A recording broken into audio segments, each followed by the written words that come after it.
જૂનાગઢ જિલ્લાના ભેસાણ તાલુકાના એવા વિશ્વવિખ્યાત પરબધામ ખાતે 3 દિવસ સોમયાગ યજ્ઞનું આયોજન પરબધામના મહંત પરમ પૂજ્ય કરસનદાસ બાપુના હસ્તે કરવામાં આવ્યું હતું।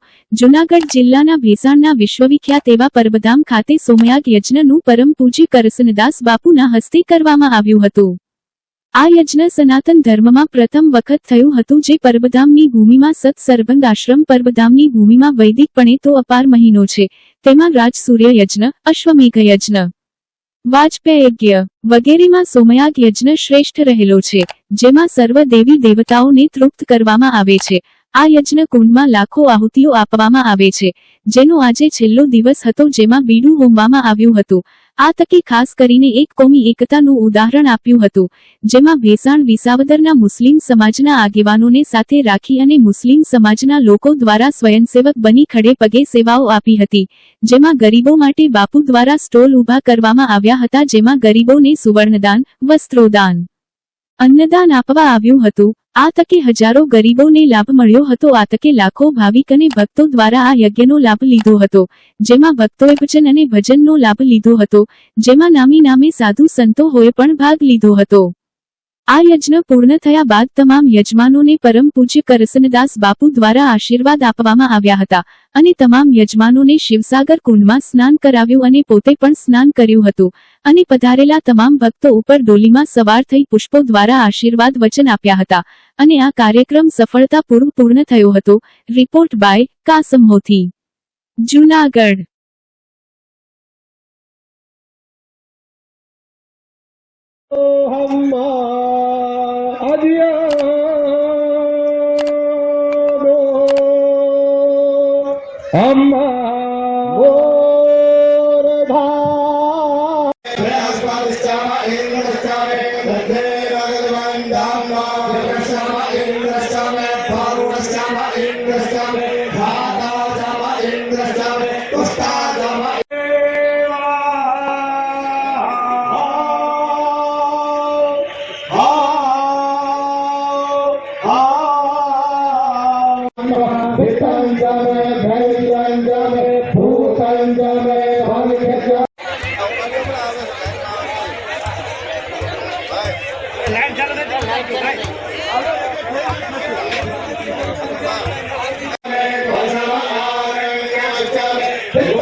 माफी मांगो।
આ સોમયાગ યજ્ઞની અંદર આવતા દરેક પ્રકારના જે દાનો છે એમાં અન્નદાન, વસ્ત્રદાન, સુવર્ણ દાન, સોનાનું દાન, રજત સિક્કાના દાન અને યજમાનોને બધા જ ગરીબ વૃદ્ધાઓને બધાને આ દાન કર્યું છે. અને આજે બાપુએ સનાતન ધર્મની નિશ્રામાં સર્વધર્મ સંભાવ રાખીને અમારા ભેસાણ અને વિશાળના મુસ્લિમના અગ્રગણીઓ એમને પણ બોલાવીને બાપુએ ખૂબ વ્યવસ્થિત રીતે એમની સાથે એક ધર્મનો સંભાવ કરી અને એક હાથ મિલાવી અને સાથે રહીને ધર્મની અંદર બધા જોડાવવું એવો બાપુએ આદેશ કર્યો છે. અસ્તુ સદદેવદાસ સદદેવદાસ અમરદેવદાસ આજે પરબધામમાં પૂજ્ય કૃષ્ણદાસજી બાપુ દ્વારા 3 દિવસનું ભવ્યાતિ ભવ્ય સોમ વસંત યજ્ઞોત્સવનું આયોજન થયું છે અને એ આયોજનમાં આજે હજારો લાખો માણસોએ ભાગ લીધો છે અને આ યજ્ઞ એટલો બધો મહાન યજ્ઞ છે કે વેદોમાં એનું ખૂબ જ વર્ણન છે અને કેટલા વર્ષો પછી અહીંયા સનાતન ધર્મમાં આ માત્ર પહેલો સોમયાગ યજ્ઞ થયો છે અને સોમયાગ યજ્ઞ પરબધામની અંદર આજે એની પૂર્ણાહુતિ છે અને તારીખ 1, 2 અને 3, 2025ની અંદર આ સોમયાગ યજ્ઞનો આજે કાર્યક્રમ સંપન્ન થયો છે. પૂજ્ય બાપુની નિશ્રોમાં બધા જ સંતો, મહંતો અને સેવકજનો સાથે આ સોમયાગ યજ્ઞ સંપન્ન થયો છે અને સનાતન ધર્મનો બાપુએ જય જયકાર કર્યો છે. અસ્તુ સદૈવ અમર દેવદાસ. અને આ યજ્ઞની અંદર હજારો લાખો માણસોએ પ્રસાદ લીધો છે. યજ્ઞકુંડની અંદર લાખો આહુતિ આપવામાં આવી છે અને બધા દેવતાઓને સોમરસનું પાન કરાવી અને તૃપ્ત કરવામાં આવ્યા છે. જે વેદની ઋચાઓથી બધા જ દેવતાઓને પ્રસન્ન અને તૃપ્ત કર્યા છે. આવા સોમયાગ યજ્ઞની અંદર વારંવાર દેવતાઓ સોમનું પાન કરતા હોય છે અને એ દેવતાઓને યજ્ઞ મુખ દ્વારા બાપુએ સ્વયં સોમની આહુતિ આપીને દેવતાઓને પ્રસન્ન કર્યા છે. અસ્તુ સદદેવદાસ. તો આ હતા આજના સમાચાર. આવતીકાલે ફરી મળીશું નવા સમાચાર સાથે. ત્યાં સુધી રજા આપશો. નમસ્કાર. અને હા, અમારી ચેનલને લાઈક કરી, શેર કરી, સબસ્ક્રાઇબ કરી અને કોમેન્ટ જરૂર કરશો. જોતા રહો ગજાનન ન્યૂઝ નેટવર્ક.